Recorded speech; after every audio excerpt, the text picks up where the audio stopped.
Ақмола облысында 4,5 миллион гектар жайылым жер бар. Өкініштісі сол, айналасы кең далада отырып, ауыл тұрғындарының мал бағар өрісі тарылған. Мұндай олқылықтың алдын алу мақсатында 2017 жылы қабылданған Қазақстан Республикасының жайылым жерлер туралы заңына сәйкес, аудан әкімдіктері жергілікті жерді пайдалану жоспарын және қолда бар жердің геоботаникалық картасын деректер базасына жүктеуі тиіс. Жайылым жердің сызбасын Аршалы, Бұланды, Ерейментау аудандары мен Степногорск қаласы тіркеуден өткізбеген.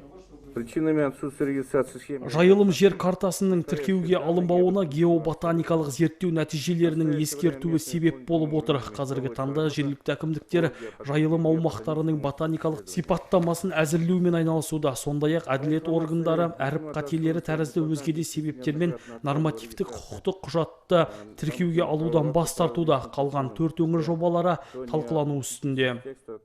Жердің картасы тіркелген соң жайылымды тиімді пайдалану жоспары жасалуы тиіс. Мұны барлық 19 әкімшілік бірліктің ешбір атқармаған. Мәселе бұған дейін де Республикалық партия кеңесінде қаралып, ауыл шаруашылығы министрлігі мен бірқатар облыс басшыларына сын айтылған еді. Салаға жауапты басқарма жетекшілері Димаш Таласбаев, Ерғали Шорин, Алмагүл Қыдыралиналарға 29 шілдеге дейін тиісті жоспар ұсыну міндеттелді. Күн тәртібіне қаралған келесі мәселе орталықтандырылған сумен қамту. Облыстағы елді мекендердің 60,8% су жүйесімен жабдықталған. Биылғы жоспар бойынша бұл көрсеткіш небәрі 1%-ке артады.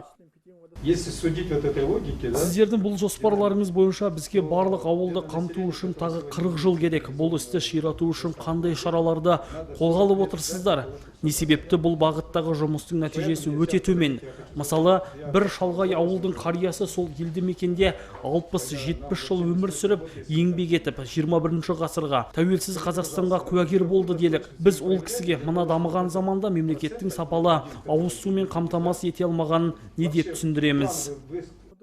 Қазақстанда 2023 жылы барлық елді мекендер сапалы ауыз сумен қамтылуы тиіс. Бүгінде ел тұрғындарының 87, ақмолалықтардың 85% орталықтандырылған жүйе арқылы су алады. Облыстағы 600-ге жуық ауылдың 53-і болашағы жоқ деп танылған. Өзге шағын ауылдарға құбыр тарту қымбатқа түседі. Оларға скважина бұрғылаумен шектелуге тура келетін тәрізді. Облыстық энергетика және тұрғын үй коммуналдық шаруашылығы басқармасы жетекшісінің орынбасары Тимур Хамзин сөзінің соңын осылай түйіндеді. Ауғанбек Манарбекұлы, Бауыржан Смағұлов, Жахангер Мұхамбетов, Көкше ақпарат.